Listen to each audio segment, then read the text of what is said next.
Hi అండి, ఎలా ఉన్నారు అందరూ? నేను మార్నింగ్ లేచినప్పటి నుంచి మధ్యాహ్నం వరకు ఏమేం పనులు చేసుకున్నాను అనేది కొంచెం క్లిప్స్ యాడ్ చేశాను, చూసేయండి.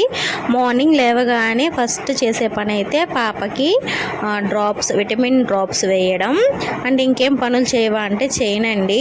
ఆల్రెడీ మా అత్తగారు అయితే లేచి ఇల్లు వాకిలన్నీ ఊడ్చేసి నైటే గిన్నెలు తోమేస్తాం కాబట్టి మార్నింగ్ ఇంకేం పని ఉండదు. 7కి 6:30కి అలా లేస్తాం కాబట్టి లేచిన తర్వాత కొంచెం సేపు పిల్లలతో ఆడుకొని అంటే ముద్దులు ఆడుకొని కొంచెం టైం స్పెండ్ చేసిన తర్వాత పాపకి విటమిన్ D3 డ్రాప్స్ అయితే వేస్తున్నాను.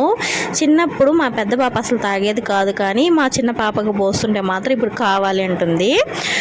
ఇంకా తనకి ఇచ్చేసాను. తర్వాత క్లీన్ చేసుకొచ్చి పెట్టేశానులేండి. మనం ఏదైనా మందులు కానీ పాలు కానీ ఇచ్చిన తర్వాత భుజాన వేసుకొని వాళ్ళకి తేన్పు వచ్చే వరకు తట్టాలి. అలా ఇంకా పాపకి మందు పోసి తేన్పు వచ్చేదాకా తట్టేసి కొంచెం సేపు పడుకోబెట్టి మళ్ళీ తను ఆడిపించి తర్వాత కొంచెం మిల్క్ ఇస్తానన్నమాట. ఒక 10 మినిట్స్ 20 మినిట్స్ తర్వాతే ఇస్తాను. అది కూడా తను ఏడిస్తే, లేకపోతే ఒక హాఫ్ అన్ అవర్ పైనే ఇస్తానన్నమాట. బట్టలు అయితే ఈరోజు ఫుల్గా ఉన్నాయి. వాషింగ్ మిషన్లో వేసిన తర్వాత కూడా ఇంకా చాలా బట్టలు ఉన్నాయి. అందుకని తనీగా నానబెడుతున్నాను చేత్తో ఉతకడానికి. ఇంకా వాషింగ్ మిషన్లో 2 ట్రిప్లు వేయాలి అంటే చాలా లేట్ అయిపోతుంది. చాలా స్లోగా వాష్ చేస్తుంది. ఏదో ఇరుక్కొని ఉందన్నమాట. ఇది చూపించాలి మెకానిక్ వాళ్ళకి. ఇంకా బట్టలు నానబెట్టేసిన తర్వాత పొయ్యి అనేది మంటేస్తున్నాను. పిల్లలకి నీళ్ళు కాచి పోయడం వల్ల వాళ్ళకి ఒళ్ళు పడుతుంది, ప్లస్ వాళ్ళ ఆరోగ్యానికి కూడా చాలా మంచిదని నీళ్ళు అయితే కాస్తున్నాను.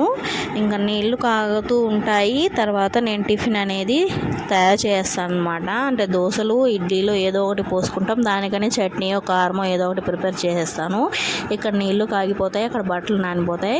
ఇంకా దోశలు అవన్నీ టిఫిన్కి ప్రిపేర్ చేసిన తర్వాత నేనైతే బట్టలు అనేవి వాష్ చేసేసాను. ఆల్రెడీ వాషింగ్ మిషన్లో వేసిన బట్టలు అనేవి అంటే వాషింగ్ మిషన్ తన పని చేసుకుంది. ఇంకా నేను ఆరబెట్టడమే కాబట్టి నా పని నేను ఇక్కడ ఆరబెడుతున్నాను. ఇంకా చేత్తో ఉతకడం కూడా అయిపోయింది. అవి మిద్ది పైన వెళ్ళి ఆరబెట్టేసి వచ్చేసాను. తర్వాత చిన్న పాపకి నీళ్లు పోసేసి తనని ఉయ్యాలేసి పడుకోబెట్టి పెద్ద పాపని తనకి ఇడ్లీ పెడదామని మిద్ది పైనకి అయితే తీసుకొచ్చాను. తను సూర్య నమస్కారం చేస్తుంది. తనకి టిఫిన్ పెట్టేసి తనకి తర్వాత స్నానం చేపిస్తాను. కొంచెం సేపు తర్వాత, అంటే ఒక 1 అవర్ తర్వాత చేపిస్తాను. తర్వాత నేననేది టిఫిన్ అనేది చేస్తాను. ఈరోజు ఏంటంటే మా హస్బెండ్ బీచ్కి వెళ్ళారంట. నాకు అక్కడ నుంచి వీడియో తీసి పెట్టారు. సరే నేను చూశాను. అక్కడ నా పేరు రాశారంట. అది పెద్ద సర్ప్రైజ్ అన్నమాట నాకు. అంటే ఎప్పుడు ఇలా చేయలేదు. నేను ఆయన కలిసి ఇంతవరకు బీచ్కి వెళ్ళింది లేదు. 5 years అవుతుంది. ఒకసారైనా వెళ్ళాలని ఆశ. ఇంకా నా పేరు అర్థమైంటుంది కదా, నా పేరు సోనియా.